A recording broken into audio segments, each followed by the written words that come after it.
Live లో మనం కలుసుకోవడానికి, మీతో కొన్ని దేవుని మాటలు పంచుకోవడానికి దేవుడు ఇచ్చిన అవకాశాన్ని బట్టి నేను దేవుని స్తుతిస్తున్నాను. రండి మనం ఒక వాక్యం ధ్యానించుకుందాం. యోహాను సువార్త 6వ అధ్యాయం. యోహాను సువార్త 6వ అధ్యాయం దాని యొక్క 38వ వాక్యం చదువుకుందాం. నా ఇష్టమును నెరవేర్చుకొనుటకు నేను రాలేదు, నన్ను పంపిన వాని చిత్తం నెరవేర్చుటకే పరలోకం నుండి దిగివచ్చి తిని. ఆయన ఇక్కడ మనం చూస్తే ప్రభు తనకు తానుగా ఇచ్చిన స్టేట్మెంట్ ఇది. తనకు తానుగా ప్రభు చెప్తున్నాడు ఏంటంటే, నేను నా ఇష్టం నెరవేర్చుకున్నట్టుకు ఈ లోకంలో నాకు రాలేదు, కానీ నేను ఎవరి ఇష్టాన్ని నెరవేర్చడానికి వచ్చాను అంటే, నన్ను పంపిన నా తండ్రి ఇష్టాన్ని నేను నెరవేర్చడానికి ఈ లోకమునకు వచ్చిందని చెప్పి ప్రభు తనకు తానుగా చెప్తున్న ఒక స్టేట్మెంట్ ఇది. తనకు తాను చెప్తున్న ఒక వాక్యం ఇది. ఇది ఎవరో ఒక ప్రవక్త లేకపోతే ఇంకెవరో ఒక యాజకుడో చెప్పలేదు, కానీ ప్రభువే తనకు తానుగా ఈ మాటను చెప్తున్నాడు. అయితే ప్రభు ఈ లోకానికి రావడానికి ఉన్న ఉద్దేశం ఏంటంటే, ప్రభు ఈ లోకానికి వచ్చిన తర్వాత ఆయన తన చిత్తాన్ని పక్కన పెట్టి, తన ఇష్టాన్ని పక్కన పెట్టి, దేవుని యొక్క చిత్తాన్ని తన ఇష్టంగా మార్చుకొని దేవుని యొక్క చిత్తాన్ని నెరవేర్చడానికి అన్ని లోకానికి వచ్చి ఉన్నాడు. అదే సమయంలో ఈ లోకంలో ఉండటం సేపు తను నెరవేర్చింది ఎవరి చిత్తం అంటే, తన తండ్రి యొక్క చిత్తాన్ని తను నెరవేర్చాడు పూర్తిగా. ఈ లోకంలో ఉన్నప్పుడు ప్రభు యొక్క శిరస్సు ఎవరు అంటే అది తండ్రి అయిన దేవుడే. ప్రభు తన శిరస్సును పక్కన పెట్టి తండ్రిని తన శిరస్సుగా చేసుకొని తన ముందుకు వెళ్ళాడు. పరలోక ప్రార్థనలో కూడా ఒకరోజు శిష్యులు వచ్చి, ప్రభువా మాకు ప్రార్థన నేర్పించు అని అడిగినప్పుడు అప్పుడు ప్రభు వారికి నేర్పిన ప్రార్థనలో కూడా ఇదే మనం చూస్తాము. పరలోకమందున తండ్రి, నీ నామం పరిశుద్ధపరచును గాక, నీ రాజ్యం వచ్చును గాక అని చెప్పి, ఏ విధంగా పరలోకంలో నీ రాజ్యం నెరవేర్చబడుతుందో, నీ చిత్తం నెరవేర్చబడుతుందో, అదే లెక్కలో ఈ భూలోకంలో కూడా నీ చిత్తాన్ని నెరవేర్చు అని చెప్పి ప్రభు ప్రార్థనలో మనకి నేర్పించాడు. దాని అర్థం, ఈ లోకంలో తండ్రి చిత్తం నెరవేర్చబడాలి. అదే సమయంలో ఒక్కొక్క వ్యక్తిగత జీవితంలో కూడా ఆ తండ్రి యొక్క చిత్తం నెరవేర్చబడాలని చెప్పి ప్రభు మనకి ప్రార్థన కూడా నేర్పిస్తున్నాడు. అయితే ఈ ప్రభువుని మనం అంగీకరించిన ఎడల, మనం మన హృదయంలోనికి ఆహ్వానించిన ఎడల, అప్పుడు ప్రభు మనలోనికి వచ్చి ఎవరి చిత్తాన్ని నెరవేరుస్తాడు. ప్రభు ఈ లోకానికి వచ్చి దేవుని చిత్తాన్ని నెరవేర్చడానికి ఈ లోకానికి వస్తే, ఈ లోకానికి వచ్చి తన దేవుని చిత్తాన్ని నెరవేరిస్తే, మరి మనలోనికి వచ్చినప్పుడు ఆయన ఎవరి చిత్తాన్ని నెరవేరుస్తాడు? మనలోనికి వచ్చేది ఆయన ఎవరి చిత్తాన్ని నెరవేర్చడానికి మనలోనికి వస్తున్నాడు. మనం అంగీకరించే ప్రభు ఎవరని చెప్పి ఈరోజు మనం గుర్తించాలి. మనలోనికి ప్రభు వస్తే ఆయన మన చిత్తం చేస్తాడా, లేదా తన చిత్తం చేస్తాడా, లేదా దేవునికి చిత్తం నెరవేరుస్తాడా? మనలో ప్రభు దిగి వచ్చేది ఎందుకొరకు? దేవుని చిత్తం నెరవేర్చడానికే ఆయన మనలోనికి వస్తాడు.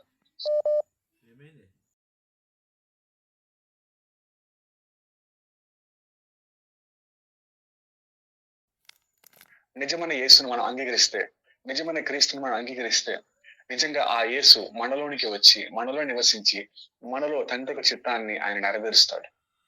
తన జీవితంలో ఏ విధంగా తండ్రి యొక్క చిత్తాన్ని ఆయన నెరవేర్చాడో అదే లెక్కలో మన జీవితంలోకి వచ్చిన కూడా ఆయన తండ్రి యొక్క చిత్తాన్ని మాత్రమే నెరవేరుస్తాడు. ఆయన మన చిత్తాన్ని, మన ఇష్టాన్ని నెరవేర్చడానికి మనలోనికి రాడు, కానీ ఆయన వచ్చేదే తండ్రి యొక్క చిత్తాన్ని మన జీవితంలో నెరవేర్చడానికి. మనం ప్రభువుని అంగీకరిస్తున్నప్పుడు ఈ లెక్కలో మనం అంగీకరించామా? ప్రభువా, నువ్వు తండ్రి యొక్క చిత్తాన్ని నెరవేర్చడానికి నాలోనికి రా.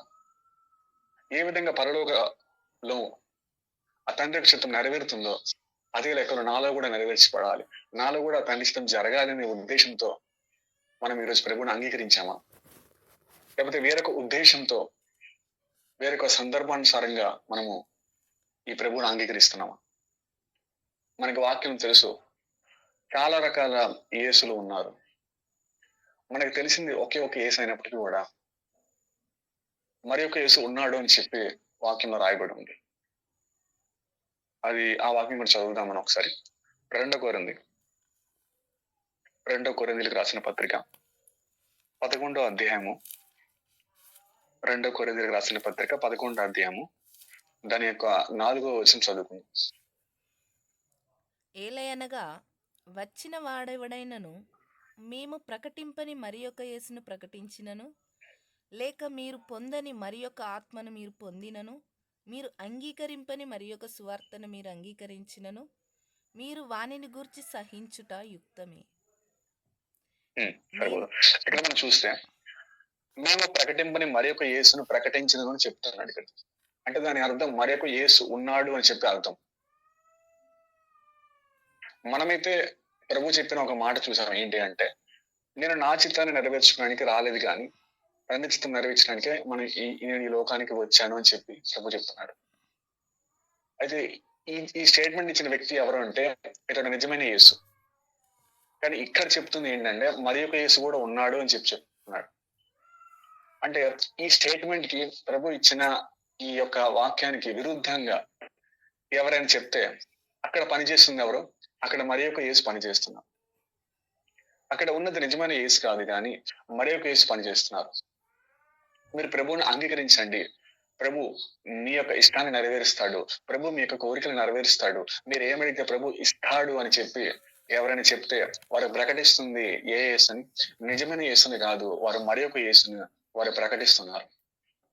ఎందుకంటే నిజమైన యేసు వాస్తవానికి మన యొక్క ఇష్టాన్ని నెరవేర్చడానికి ఆయన మనలోనికి రాడు కానీ తండ్రి యొక్క ఇష్టాన్ని నెరవేర్చడానికి ఆయన మనలోనికి వస్తాడు. ఉన్నది ఒకే ఒక్క యేసు అయినప్పటికీ కూడా అదే యేసుని రకరకాలుగా ప్రజలు అర్థం చేసుకుంటున్నారు.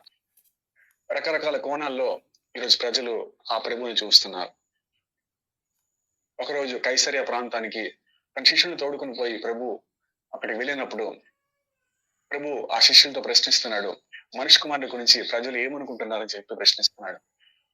శిష్యుల జవాబు ఏంటంటే, ప్రభు నీ గురించి కొందరు ఏలి అనుకుంటున్నారు, కొందరు బాప్తిస్మిచ్చి యోహాను అనుకుంటున్నారు, కొందరు నుంచి ప్రవక్తల్లో గొప్పవాడని చెప్పి అనుకుంటున్నారు, కొందరు ఇర్మియా అనుకుంటున్నారు అని చెప్పి రకరకాల ఒపీనియన్స్, రకరకాల అభిప్రాయాలు ప్రజలలో ఉన్నాయి. అక్కడ ఉన్నది ఒకే ఒక వ్యక్తి, కానీ ఆ ఒకే వ్యక్తిని అనేక కోణాల్లో అనేక యాంగిల్స్ లో ప్రభుని వారు చూస్తున్నారు.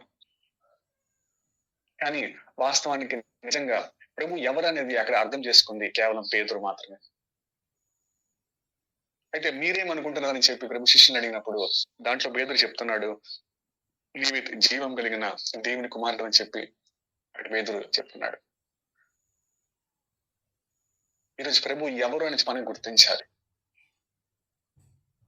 నాకు ఎలా కనిపించాడో అదే ప్రభు అనుకుంటే అది నా భ్రమ గాని, నిజంగా తండ్రి బయలుపరచబడితే గాని ఆ కుమారుడు ఎవరని చెప్పి ఎవరికి అర్థం కాదు.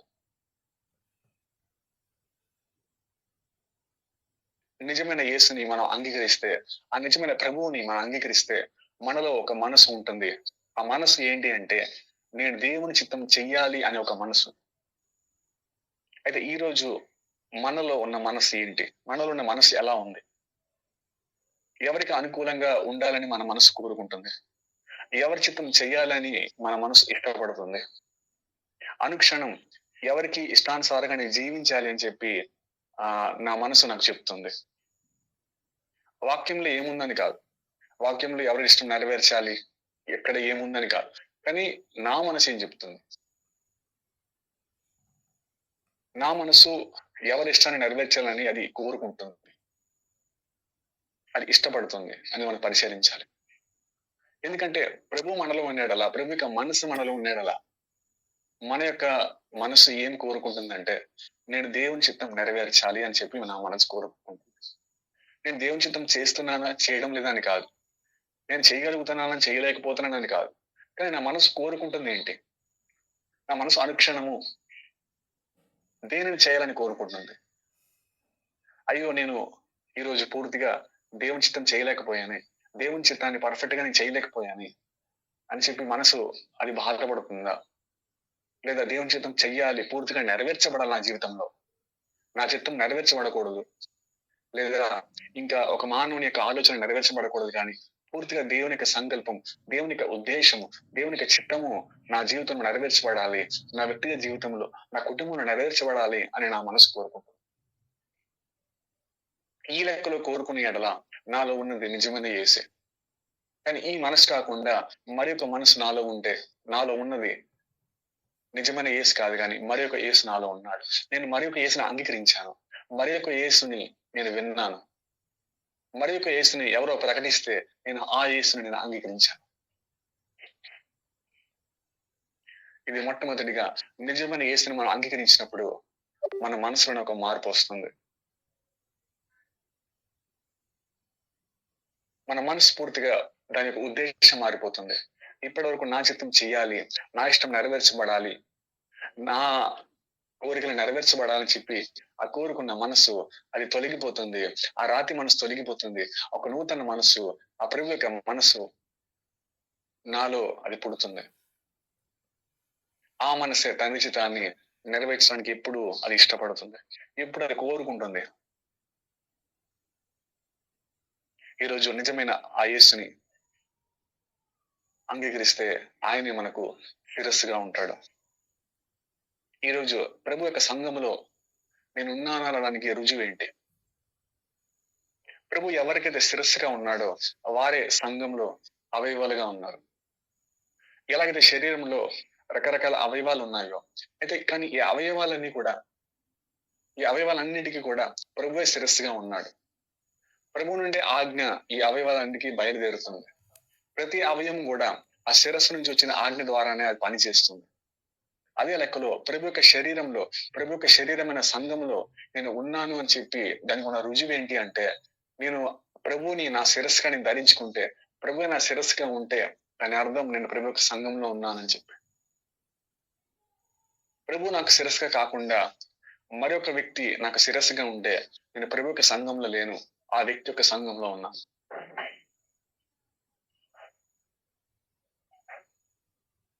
నా తల్లిదండ్రి యొక్క ఆశలను నేను నెరవేర్చడానికి వారు నాకు శిరస్సు కాదు. లేదా నా భార్య అడిగింది ప్రతిదీ నేను ఇవ్వడానికి ఆమె నాకు శిరస్సు కాదు. లేదా నా పిల్లలు కూడా నాకు శిరస్సు కాదు. అదే సమయంలో నేను కూడా నాకు శిరస్సు కాదు. మరి నాకు శిరస్సు ఎవరు అంటే, ప్రభువు నా శిరస్సు అయిన ఎడల అప్పుడు ఏంటి? నేను ప్రభు యొక్క సంఘంలో ఒక అవయవాన్ని, ప్రభు యొక్క సంఘంలో నేను ఒక మెంబర్ని. స్థానికంగా నాకు ఒక సంఘం ఉండొచ్చు, ఒక లోకల్ చర్చ్ నాకు ఉండొచ్చు, ఒక మెంబర్షిప్ నాకు ఉండొచ్చు, ఒక పర్టికులర్ గా ఒక పలానా సంఘంలో నేను ఒక సభ్యుడిని అని చెప్పి నాకు ఒక పేరు ఉంది. కానీ ప్రభువుకు కూడా ఒక సంఘం ఉంది, ఒక ఆత్మ సంబంధమైన సంఘము, దేవుడిలో కట్టబడుతున్న సంఘము, అది ప్రభువుకు ఉంది. ఆ సంఘంలో నేను ఉన్నానా లేదని చెప్పి నేను ఎలా తెలుసుకోవాలి? ఆ ప్రభు చిత్తాన్ని నేను నెరవేర్చేవాడు అయితే, ఆ ప్రభువు నాకు శిరస్సుగా ఉన్న ఎడల ఆ ప్రభు యొక్క సంఘంలో నేను ఒక సభ్యుడిగా ఉన్నాను.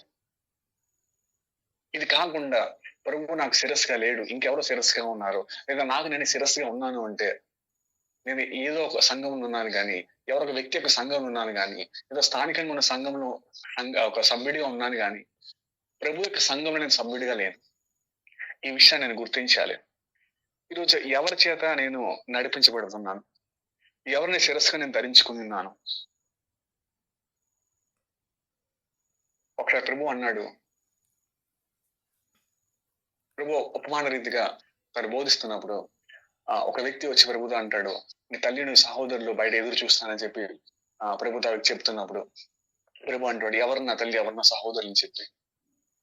ఎవరైతే పరలోక ముందు నా తండ్రి ఇష్టం చేస్తారో వారే నా తల్లి, వారే నా సహోదరులు అని అక్కడ ప్రభు చెప్తున్నాడు. అంటే ఈ పలానా సంఘంలో ఉన్నారు, పలానా సహవాసంలో ఉన్నారు, వారు నా సహోదరులు, వారు నా తల్లి, వారు నా సహోదరులు అని చెప్పి ప్రభు చెప్పడం లేదు. కానీ ఎవరైతే దేవుని చిత్తం చేస్తారో వారు నా సహోదరులు చెప్తాడు. వారు ఏ సంఘంలో ఉండవచ్చు, వారు ఎక్కడైనా ఉండవచ్చు, ఏ స్థలంలో ఉండవచ్చు, ఎక్కడైనా పుట్టి ఉండవచ్చు, కానీ వారు దేవుని చిత్తం చేసేవారైతే, దేవుని యొక్క చిత్తం వారి జీవితంలో నెరవేర్చబడుతుందంటే వారే నిజమైన ప్రభు యొక్క సహోదరులు, వారే నిజమైన ప్రభు యొక్క సహోదరులు. ఈరోజు మన మనసు ఏం కోరుకుంటుంది? మన మనసు ఎవరి చిత్తాన్ని చేయాలని చెప్పి అది ఇప్పుడు ఆశపడుతుంది. నేను ఏ స్థలంలో ఉన్నానని కాదు, కానీ నాలో ఉన్న మనసు ఏం చెప్తుంది? నాలో ఉన్న మనసు ఏం కోరుకుంది? ఇజ్రాయేలీలు ఐగుప్తును విడిచి వారు కానానికి ప్రయాణం అయ్యారు. అరణ్యంలో ఎంతో దూరం ప్రయాణించారు. కానీ ఇంత దూరం చేసినప్పటికీ కూడా, ఐగుప్తును విడిచి చాలా దూరం ప్రయాణించినప్పటికీ కూడా వారికి మనసు ఇంకా ఐగుప్తు మీద ఉన్నది.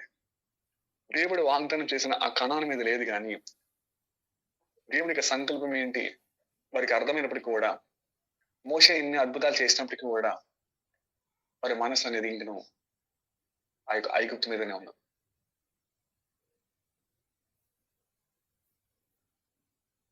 వారికి మనసు కణాల మీద ఇంకా రాలేదు. దేవునికి సంకల్పం మేము కణాన్ని చేరుకోవాలి, ఆ కణాల్లో మేము నివసించాలి, ఆ కణాన్ని దేవుడు మాకు ఇచ్చాడు, వాగ్దానం చేశాడు, మేము స్వంతరించుకోవాలి అని దేవుని చిత్తాన్ని నెరవేర్చిన ఒక మనసు వారిలో లేదు. కానీ ఇంకొక ఐగుప్తు మీదనే వారి యొక్క మనసు ఉన్నది. మోషే వారిని ఐగుప్తు నుంచి బయటికి తీసుకువచ్చాడు, కానీ వారి యొక్క మనస్సు దేవుని వైపు దాన్ని పూర్తిగా తిప్పలేకపోయాడు. వారు వచ్చింది ఐగుప్తు నుంచి బయటకు వచ్చారు, అరణ్యంలోకి వెళ్ళారు, కొంతమంది కనానికి వెళ్ళారు. వారికి స్థలం మారారు, కానీ వారికి మనసు మారలేదు. దీనినే మన భాషలో ఏమంటామంటే దీన్ని కన్వర్షన్ అంటాం.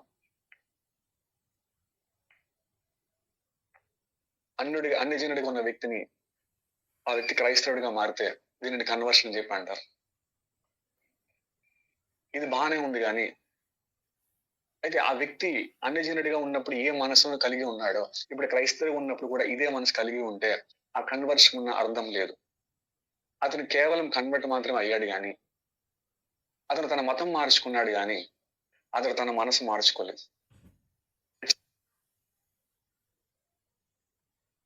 ఒకప్పుడు హిందూ లేకపోతే అన్యజనుడు ఒక పేరు తనకుంది, ఇప్పుడు క్రైస్తవుడు అనే పేరు తను పెట్టుకున్నాడు, కానీ తన మనసులో ఏం మార్పు లేదు. మోషే చేసింది కూడా ఇదే. ఇజ్రాయేలీలు ఈ విధంగానే వారు కన్వర్ట్ అయ్యారు. ఒకప్పుడు ఐగుప్తులు ఉన్నారు, ఆ స్థలాన్ని విడిచి ఇప్పుడు ఏంటి కనానికి లేకపోతే అరణ్యానికి వారు వచ్చారు, స్థలాన్ని మారారు. లేకపోతే వారు ఒక మతాన్ని వారు మార్చుకున్నారు, వారు కన్వర్ట్ అయ్యారు, వారి స్థలాన్ని మార్చుకున్నారు, కానీ వారికి మనసుకు మార్పు లేదు. కానీ ఏలి అని దేవుడు పంపించి ఏలితో అంటున్నాడు, ఏలి గురించి దేవుడు మాట్లాడుతున్నాడు. కానీ ఏలి ఏం చేశాడంటే ప్రజలను వారి యొక్క మనసులను తను దేవుని తిప్పాడు.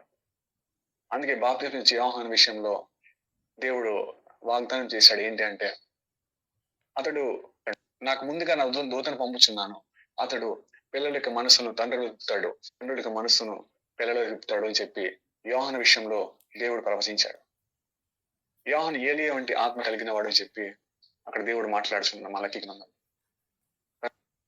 మోషే ప్రజలను ఐగుప్తు నుంచి తీసుకొచ్చి కనాన్లో పెట్టాడు, కానీ వారి యొక్క మనసును మాత్రం ఆయన పూర్తిగా తిప్పలేకపోయాడు. కానీ ఏలియా చేసిన పరిచర్య, బాప్తిస్మం యోహాను చేసిన పరిచర్య ఏంటంటే వారి యొక్క మనసుని తిప్పాడు, ప్రజల యొక్క మనసునే పూర్తిగా తాను తిప్పి ఉన్నాడు. అయితే ఈరోజు నా మనసు ఇప్పుడు నా చిత్తం నుంచి లేదా ఎవరొక వ్యక్తి చిత్తం నుంచి అది తిరిగి పూర్తిగా దేవుని చిత్తానికి నా మనసు అంటుకుని ఉందా? దేవుని చిత్తం చెయ్యాలి అని ఒక మనసుని నేను కలిగి ఉన్నానా? ఈరోజు దీనిని నేను పరిశీలించుకోవాలి. ఎవరి రాజ్యము నాలో ఉన్నది? ఎవరి రాజ్యం నాలో స్థాపించబడింది?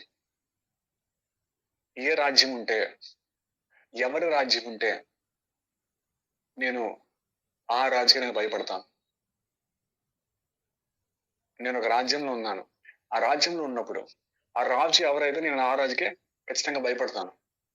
అలా అయితే సాతాను నా రాజు అయితే నేను సాతానికి భయపడతాను. లేదా ఎవరైనా ఒక పలానా వ్యక్తి నాకు రాజు అయితే ఆ వ్యక్తిని నేను ఎప్పుడు భయపడతాను.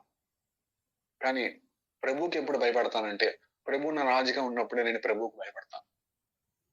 ఎవరు రాజుగా ఉంటే వారికి నేను భయపడతాను. అయితే పరిశీలించాలి, మీరు ఎవరికి భయపడుతున్నారు? ఒక వ్యక్తికి భయపడుతున్నారా లేదా ప్రభువుకు భయపడుతున్నారా? ఒక వ్యక్తికి భయపడి పరిశుద్ధంగా జీవించేవారు చాలా మంది ఉన్నారు. ఒక పాస్టర్కి భయపడి, ఒక సేవకుడికి భయపడి తమ పరిశుద్ధమని కనపరుచుకునేవారు అనేక మంది ఉన్నారు. కానీ వీరి యొక్క రాజు ప్రభువు కాదు, వారి యొక్క రాజు తమకు పాస్టర్. నేను ఎవరికి భయపడితే ఆ వ్యక్తి నా రాజు. అయితే ఈరోజు పరిశీలించాలి, ఎవరి రాజ్యం నాలో ఉంది. ఈ రాజ్యం స్థాపించడానికే ప్రభు ఈ లోకానికి వచ్చాడు. దేవుని రాజ్యం సమీపించినది మీరు మారు మనసు పొంది సువార్త నమ్ముడేసి. ఇజ్రాయేలుకు ఆ సమయంలో ప్రభు ఎప్పుడైతే వచ్చాడో ఆ సమయంలో ఇజ్రాయేలుకి అన్ని ఉన్నాయి. ఇజ్రాయేలుకు పాటలు ఉన్నాయి, ఇజ్రాయేలుకు భక్తి ఉంది, ఆరాధన ఉంది, యాజకులు ఉన్నారు, మందిరం ఉంది, బలియార్పణ ఉంది. ఇవన్నీ ఆ సమయంలో ఉన్నాయి.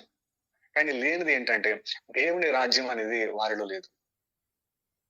పరలోక రాజ్యం సమీపించి ఉన్నది అంటే దాని అర్థం ఇంకా రాజ్యం స్థాపించబడలేదు.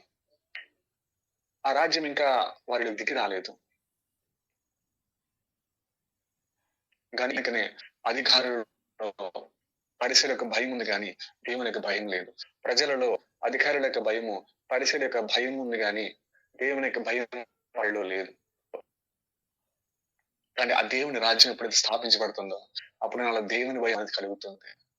ఒక వ్యక్తికి భయపడి నేను ముందుకు సాగను, ఒక వ్యక్తికి భయపడి నేను పరిచయం చేయను, కానీ దేవునికి భయపడి నేనైనా చేస్తాను. కానీ ఒక వ్యక్తికి భయపడి నేను ముందుకు వెళ్ళేవాడిని కాదు. ఇదే పాత నిబంధనలో ఉన్న వారికి కొత్త నిబంధనలో ఉన్న వారికి ఉన్న వ్యత్యాసం. ధర్మశాస్త్రంలో ఉన్నవారు వారు దాస్యపు ఆత్మ కింద ఉన్నారు. కానీ కొత్త నిబంధనలు ఉన్నవారు కుమారులు అనబడిన వారు దత్తపుత్ర ఆత్మ కింద ఉన్నారు. ఒక ఇంటిలో మనం చూస్తే ఒక దాసుడు ఉంటాడు, ఒక కుమారుడు ఉంటాడు. ఆ దాసుడు పని చేస్తాడు, అదే సమయంలో కుమారుడు కూడా పని చేస్తాడు. కానీ ఇద్దరు చేస్తున్న పనిలో ఒక వ్యత్యాసం ఉంది. దాసుడు అనేవాడు తను ఒక భయంతో పని చేస్తాడు. నేను ఈ పని చేస్తే, నేను ఈ పని సరిగ్గా చేయకపోతే నన్ను పని నుండి తీసేస్తారు, లేదా ఈ ఇంటి నుండి వెలివేస్తారు. ఈ పనిని నమ్మకంగా నేను చేయకపోతే నాకు ఏదైనా అయిపోతుందని చెప్పి ఒక భయంతో దాసుడు ఇంటిలో పని చేసిన ఎడల, కుమారుడు మాత్రం ఒక భయంతో పని చేయడు, కానీ తనకు స్వాతంత్రం కలిగి పని చేస్తాడు. స్వాతంత్రంతో తను ఇంటి పని చేసుకుంటాడు. నేను ఈ పని చేసినా చేయకపోయినా నాకేం కాదు, నేను ఇంటి వాడనే, నేను కుమారుడిని చెప్పి తనలో ఒక ధైర్యం ఉంటుంది. నేను ఈ పని నమ్మకంగా చేసినా చేయకపోయినా నన్ను ఎవరో ఇంటి నుంచి గెంటేరు, నేను ఈ కుమారుడిని, నేను ఇంటిలోనే ఉంటానని చెప్పి ఒక ధైర్యం తనలో ఉంటుంది. అయితే ఈ రోజు నేను కుమారుడిగా ఉన్నానా, దాసుడిగా ఉన్నా? దాసుడిగా ఉండి నేను కానుక ఇస్తున్నానా? దాసుడిగా ఉండి దశంభాగం ఇస్తున్నానా? దాసుడిగా ఉండి ఆరాధన చేస్తున్నానా? దాసుడిగా ఉండి పరిచయం చేస్తున్నానా? లేదా కుమారుడిగా ఉండి ఇవన్నీ చేస్తున్నాను? కానుక ఇవ్వద్దని చెప్పట్లేదు, దశంభాగం ఇవ్వద్దని చెప్పట్లేదు, పరిచయం చేయొద్దని చెప్పట్లేదు. ఇవన్నీ చెయ్యాలి, కానీ ఎవరిగా ఉండి నేను చేస్తున్నాను? నేను కుమారుడిగా ఉండి చేస్తున్నానా, దాసుడిగా ఉండి చేస్తున్నాను? దాసుడిగా ఉండి చేస్తే నేను ఇంకొన్ని ధర్మశాస్త్రంలో ఉన్నాను, నేను కేవలం మతం మార్చుకున్నాను, నేను కేవలం కన్వర్ట్ అయ్యాను, కానీ నా మనసు మారలేదు. నా మనసు ఇంకా పూర్తిగా దేవుని చిత్తం వైపు తిప్పబడలేదు. నేను దేవుని కుమారుడిగా మార్చబడలేదు.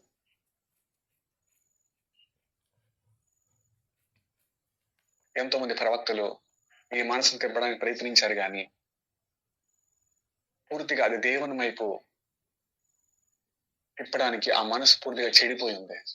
ఆదమ యొక్క పాపను బట్టి ఆ మనసు పూర్తిగా చెడిపోయి దేవునికి ఇష్టానుసరైన మనసుగా అది లేదు. దేవునికి విరోధమైన మనసుగా ఆ మనసు మారింది, కానీ దేవుని చిత్తానికి విరోధంగా మనిషి అనేక రకాలుగా తన మనసును మలుచుకున్నాడు, కానీ దేవునికి ఆ మనసు చాలా దూరంగా వెళ్ళిపోయింది.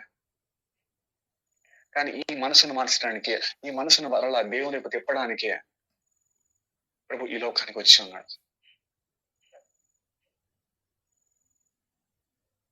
ప్రభు దీనికోసం ఒక జీవింపజే ఆత్మగా, నా ఆత్మకు జీవం ఇవ్వడానికి ప్రభు ఒక జీవింపజే ఆత్మగా మారాడు.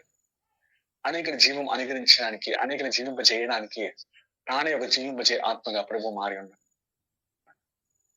ప్రభు మరణించి సిలువ వేయబడి పాతిపట్టబడి ఆ తర్వాత తిరిగి లేచి ఆయన ఆత్మరూపిగా లేచి జీవింపజే ఆత్మగా ఆయన మారాడు. ఇదంతా దేని కొరకంటే మన ఆత్మకు జీవం అనుకరించడానికి, నూతన మనసు మనకు అనుకరించడానికి, నూతన జీవం నా ఆత్మకి ఇవ్వడానికి. అయితే ఈ రోజు ఈ మనసు మనకు కలిగిందా? ప్రభు ఇచ్చిన ఉద్దేశం మనలో నెరవేర్చబడిందా? మనం అంగీకరించిన యేసు ఎవరు? నేను ఎందుకు అంగీకరించాలి ప్రభువుని? దేవునికి చిత్తం నాలో నెరవేర్చబడాలని ఈ ఉద్దేశం కలిగి నేను అంగీకరించాలా? లేకపోతే మరి ఒక ఉద్దేశం నాకేమైనా ఉందా? మరి ఒక ఉద్దేశంతో నేను అంగీకరిస్తే నేను అంగీకరించింది నిజమైన యేసుని కాదు, నేను మరి ఒక యేసుని అంగీకరించాను. ఆ రోజు శిష్యులకి ప్రజలకి అర్థమైనట్టుగా రకరకాల ప్రభుని అర్థం చేసుకుంటున్నారు. కానీ ఈ రోజు మనమైతే ప్రభుని ఏ విధంగా అర్థం చేసుకోవాలో, తండ్రి ఏ విధంగా బయలుపరుస్తున్నాడో అదే లెక్కలో మనం అర్థం చేసుకోవాలి. మనం ఒక మాట మీద చూసాము, నేను నా చిత్తాన్ని నెరవేర్చడానికి రాలేదు, తండ్రి చిత్తాన్ని నెరవేర్చడానికి వచ్చాను. ఈ ప్రభు మనకు బయలుపరచబడ్డా? ఈ ప్రభు మనలో ఉన్నాడా? ఈ ప్రభుని మనం అంగీకరించామా? ఈ ప్రభుని మనం అంగీకరిస్తే మనలో ఈ రోజు నెరవేర్చబడేది ఎవరో చిత్తం కాదు, మన చిత్తం కాదు, ఆ దేవుని చిత్తమే మనలో అనుదినము నెరవేర్చబడుతూ ఉంటుంది.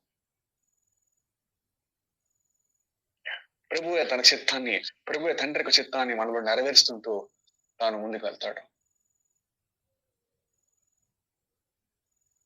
ఆ ప్రభు ఈ నిజమైన యేసు మనలో ఉంటేనే మనము దేవుని కుమారులం. లేకపోతే మనము దాసులుగాను ఉన్నాము, ఇంకా మనం ధర్మశాస్త్రంలోనూ ఉన్నాము. మనం కృప కింద లేము కానీ మనము ఆ ధర్మశాస్త్రం కిందే ఉన్నాము. కృప నుంచి బొత్తిగా మనం తొలగిపోయి ఉన్నాము. ఎవరి చేత నేను ఈరోజు నడిపించబడతాను? ఎవరు నాకు శిరస్సుగా ఉన్నారు? ఒకసారి మనం పరిశీలించుకుందాం. మోసే చేసిన పరిచర్య, మోసే యొక్క పరిచర్యలో మనం ఉన్నామా? లేకపోతే ఏలి యొక్క పరిచర్య కింద ఉన్నామా? మోసే యొక్క పరిచర్య ఒక స్థలం నుండి తీసుకెళ్లి ఇంకో స్థలాన్ని పెట్టడం, ఒక మతం నుండి ఇంకొక మతంలోకి ప్రజలు నడిపించడం. కానీ ఏలి చేసిన పరిచర్య ఏంటంటే వారి యొక్క మనసుల్ని పూర్తిగా తిప్పాడు. యోహాను చేసిన పరిచర్య ఏంటంటే ప్రజల యొక్క మనసుని దేవుని వైపు తాను తిప్పుతున్నాడు. ఈ పరిచర్య మనకు దొరికిందా? నా మనసును మార్చే పరిచర్య నేను కోరుతున్నాను. లేకపోతే అబద్ధ దేవుడి నుంచి నిజమైన దేవుడి వైపు, నిజమైన దేవుడిని నమ్మే పరిచయం నేను కోరుతున్నాను. అబద్ధ దేవుడిని విడిచిపెట్టి నిజమైన దేవుడిని నమ్మడం మంచిదే, కానీ ఇది సరిపోదు. మనకు మనస్సు నిజమైన దేవుని వైపు తిప్పబడాలి. ఆ దేవుని చిత్తం వైపు, ఆ నిజమైన ప్రభు వైపు ఆ మనసు పూర్తిగా తిప్పబడాలి. ఈ మనసులో మనలో పుట్టించాలని, ఈ మనసు మనలో కలిగించాలని చెప్పే ప్రభు ఈ లోకానికి వచ్చాడు. మళ్ళా ఈ నూతన మనసు మనకు అనుకరించాలని చెప్పే మానవుడు తన చిత్తం నెరవేర్చుకోవాలి, తన ఇష్టాన్ని నెరవేర్చుకోవాలనే మనసును తొలగించి దేవుని చిత్తం నెరవేర్చబడాలి, దేవుని చిత్తాన్ని నేను చెయ్యాలి అనే ఒక మనసును మానవుడికి ఇవ్వడానికే ప్రభు వచ్చాడు.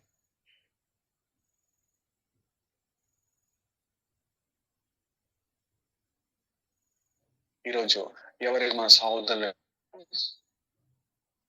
ఆ ప్రభుకి సహోదరుగా ఉండాలి అంటే ఆ దేవుని చిత్తం నేను, తండ్రి చిత్తం నేను నెరవేర్చిన వాడే ఉండాలి. అప్పుడే ప్రభు యొక్క సహోదరుడిగా, ప్రభు యొక్క సహోదరి నేను చేయబడతాను. ప్రభు ఈ లోకానికి వచ్చినప్పుడు తను ఏకైక కుమారుడిగా వచ్చాడు. అందుకే వాక్యం మనం చూస్తున్నాము, యోహాను 3:16 దేవుడు లోకమును ఎంతో ప్రేమించి తన ఏకైక కుమారుని అనుగ్రహించాడని చెప్పి. ప్రభు ఈ లోకానికి వచ్చినప్పుడు దేవునికి ఒకే ఒక కుమారుడు ఉన్నాడు, అది ప్రభు అని యేసుక్రీస్తు.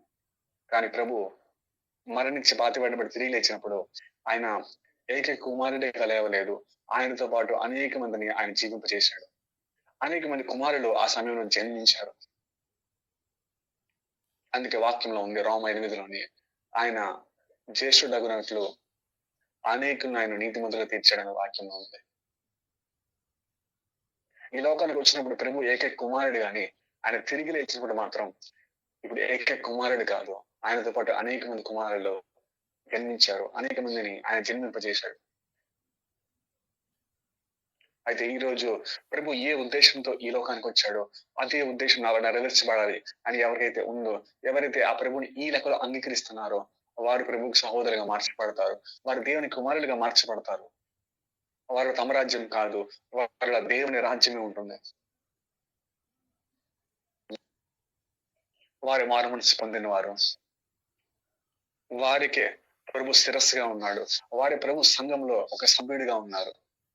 వారి సీనులో కట్టబడుతున్న ఆ సంఘంలో ఒక సభ్యుడిగా ఉన్నారు.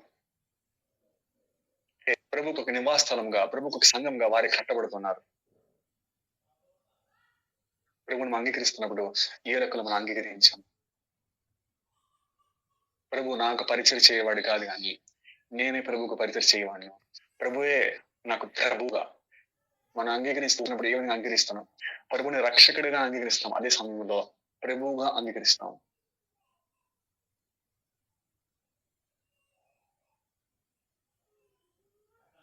ఈరోజు మనము ఏ విధంగా ప్రభువుని అంగీకరిస్తున్నాం? ఆ సిలువ ఇవ్వడానికి క్రీస్తు మనం విశ్వాసం ఉంచుతున్నాం, నిజమే. ప్రభు ఏదో సిలువలో కార్యం చేశాడో అది మనం విశ్వాసం ఉంచుతున్నాం, కానీ అంగీకరించేది మాత్రం మనము ప్రభుని ఆ లెక్కలో కాదు, ప్రభువుగా అంగీకరిస్తున్నాం.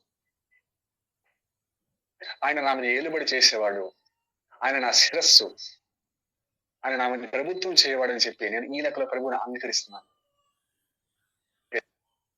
మన విశ్వాసం ఉంచేది సిలువబడిన క్రీస్తుని మనం అంగీకరిస్తున్నాం. సిలువబడిన యేసుని మనము విశ్వాసం ఉంచుతున్నాం. కానీ ప్రభు మారాడు కదా, ఇక నాకు నేనే ప్రభు, నాకు నేనే రాజు అని చెప్పి కాదు. అంగీకరిస్తున్నప్పుడు మాత్రం, నా హృదయంలోని ప్రభుని స్వీకరిస్తున్నప్పుడు మాత్రం నేను సిలువబడిన యేసును లేక చనిపోయిన యేసును నేను స్వీకరించడం లేదు. ఆ మరణించి తిరిగి లేచిన ఆ ప్రభువుని, నేను ఆ రాజులకు రాజును నేను ప్రభువుగా అంగీకరిస్తున్నాను. విశ్వసించేది మాత్రం సిలువలో ఉన్న యేసును గాని, సిలువలో జరగబడిన కార్యాన్ని విశ్వసిస్తున్నాను, కానీ అంగీకరించేది మాత్రం తిరిగి లేచిన యేసుని, తిరిగి లేచిన ఆ క్రీస్తును, తిరిగి లేచిన ప్రభువుని నేను అంగీకరిస్తున్నాను. నేను ఆ ప్రభుగా నా హృదయంలో స్వీకరిస్తున్నాను. అయితే ఈ లెక్కలో మనం ఈ రోజు ప్రభువుని అంగీకరించామా? ప్రభువా నా చిత్తం కాదు ప్రభువా, నీ చిత్తం నెరవేర్చబడాలి. ఎందుకంటే నువ్వు ఈ లోకానికి వచ్చింది నీ చిత్తం నెరవేర్చడానికి కాదు, తండ్రి చిత్తం నెరవేర్చడానికి ఈ లోకానికి వచ్చి ఉన్నావు. కనుక నాలో కూడా ఈ చిత్తం నెరవేర్చబడాలి, నా తండ్రి చిత్తం నెరవేర్చబడాలి, నాలో నీ రాజ్యం ఉండాలి ప్రభువా అని ఈ మనసు కలిగి, ఈ గురి కలిగి మనం అంగీకరిస్తుంది నిజమైన యేసుని కానీ అబద్ధ యేసుని కాదు. ఇది మరొక గురి కలిగి, మరొక ఉద్దేశంతో మన ప్రభువుని అంగీకరించిన ఎడలా నేను అంగీకరిస్తుంది నిజమైన యేసుని కాదు, నేను మరొక యేసుని అంగీకరించాను అని మనం ఈరోజు గ్రహించాలి. హల్లెలూయా, స్తోత్రాలు. హల్లెలూయా, హల్లెలూయా, హల్లెలూయా, హల్లెలూయా, హల్లెలూయా. ప్రభువానికి స్తోత్రం దేవా తండ్రి. ప్రభువా మాతో స్పష్టంగా మాట్లాడిన ప్రభువానికి వందనాలు దేవా తండ్రి. ప్రభువా నేను నా చిత్తాన్ని నెరవేర్చడానికి రాలేదు, కానీ తండ్రి చిత్తాన్ని నెరవేర్చడానికి నువ్వు వచ్చిందని చెప్పి ఎంతో స్పష్టంగా నీకు నువ్వుగా మాట్లాడాను దేవా తండ్రి. ప్రభువా నీవే చెప్పి ఉన్నావు దేవా నీ గురించి. ప్రభువా ప్రభువా ప్రభువా ఈ ఉన్నప్పుడు దేవా తండ్రి దేవుడే ప్రభువా నీకు శిరస్సుగా ఉన్నాడు. ప్రభువా నీ శిరస్సుని నువ్వు పక్కన పెట్టి ప్రభువా, నీ చిత్తాన్ని పక్కన పెట్టి ప్రభువా, నీ ఇష్టాన్ని పక్కన పెట్టి ప్రభువా ఆ తండ్రికి ఆ చిత్తాన్ని నువ్వు నెరవేర్చున్నావు దేవా తండ్రి. ప్రభువా స్తోత్రం దేవా, స్తోత్రం ప్రభువా. ప్రభువా తండ్రికి రాజ్యం నీలో స్థాపించబడింది ప్రభువా. ప్రభువా ఆ రాజ్యాన్ని స్థాపించడానికి దేవా తండ్రి. ప్రభువా మాలోకి వచ్చావు దేవా తండ్రి. ప్రభువా ఒక నూతన మనసుని ఇవ్వడానికి దేవా తండ్రి, తండ్రి చిత్తం చేసే మనసుని ఇవ్వడానికి ప్రభువా ఈ లోకాన్ని నువ్వు వచ్చి ఉన్నావు దేవానికి స్తోత్రం దేవా తండ్రి. ప్రభువా ప్రభువా ప్రభువా ప్రభువా ఈ రోజు ప్రభు నేను అంగీకరించిన యేసు ఎవరని చెప్పి పరిశీలించడానికి ప్రభు తండ్రి ఇచ్చిన అవకాశం మేము స్తోత్రం చెల్లిస్తాం దేవా. ఇంకా వాక్యం ఉన్నట్టుగా దేవా తండ్రి. ప్రభువా మేము ప్రకటించిన అదే యేసుని మీకు ప్రకటించిన మీరు వినేడలా మీరు సాయించడు యుక్తమని చెప్పి మాట్లాడుచున్నావు దేవా తండ్రి. ప్రభువా ప్రభు నిజమైన తండ్రి అనేకమైన యేసులో ఉన్నారు దేవా తండ్రి. ప్రభు కానీ నేను అంగీకరించిన యేసు ఎవరు అని చెప్పి మీరు నేను గ్రహించడానికి ప్రభు తండ్రి నా మనసు తెరవండి ప్రభువా, నా హృదయం తెరవండి ప్రభు తండ్రి. హల్లెలూయా, హల్లెలూయా, హల్లెలూయా. ప్రభువా ప్రభువా ప్రభువా అనేక విధాలుగా దేవా తండ్రి. ప్రభువా ప్రజలు నేను అర్థం చేసుకున్నారు దేవా తండ్రి. కొందరు ఇర్మియా అని ప్రభువా, కొందరు ఏలియా అని ప్రభువా, కొందరు బాప్తిస్మ యోహాను అని దేవా తండ్రి. ప్రభా వారు అర్థం చేసుకున్నారు దేవా తండ్రి. కానీ నిజంగా నీవు ఎవరు అనేది ప్రభా తండ్రి ప్రతి తరం ఒక బయలుపరిచిన దేవానికి స్తోత్రం దేవా తండ్రి. హల్లెలూయా, హల్లెలూయా, హల్లెలూయా, హల్లెలూయా, హల్లెలూయా. ప్రభువా మాకు శిరస్సుగా ఎవరున్నది ప్రభువా మేము పరిశీలించుకోవడానికి సహాయం చేయండి దేవా తండ్రి. హల్లెలూయా, హల్లెలూయా. ప్రభువా మా మనసు పూర్తిగా తిప్పబడిందా లేదా ప్రభా తండ్రి పరిశీలించుకునే అవకాశం మాకు దయచేయండి దేవా తండ్రి. ప్రభువా హల్లెలూయా, హల్లెలూయా. పరిశీలించుకునే కృప దయచేయండి దేవా తండ్రి. ప్రభువా హల్లెలూయా.